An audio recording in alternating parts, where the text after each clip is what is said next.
Welcome to Brian Tech. Alright mga katik, so natin ayun ang printer, gablink ang kanya mga lights, ang lahat ng lights.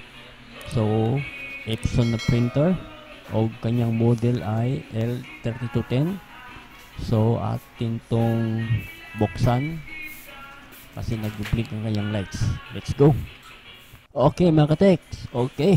So, ito po ang dahilan kung bakit nag-blink ang printer, kasi may napatay na butiki na nakaharang sa sensor. Ayun, nakatanggal na natin ang nakaharang na patay na butiki. Ito po yung butiki na nakaharang sa sensor sa printer. Okay, wala na. Natanggal ko na. So, wala namang problema. Umiikot naman siya. So, goods to. So, susubukan na natin itong i-on mga katek. Alright mga katek. Atin ang susubukan ang printer na mag-print. Ayun ang butiki na natanggal natin kanina na nakaipit sa sensor. So mag-test print tayo mga katek. So atin muna itong i-close ang printer. Ibaba ko itong kanyang scanner.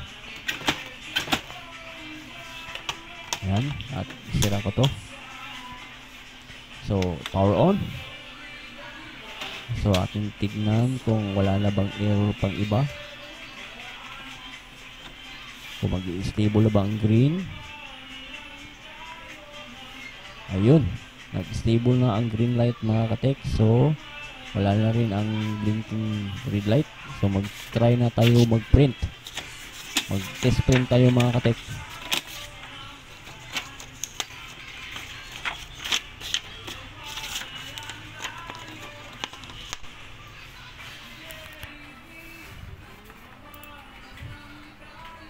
Okay. Mag-print tayo ng isang test print.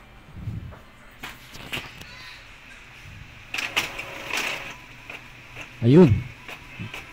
Okay na, goods na. Thank you for watching.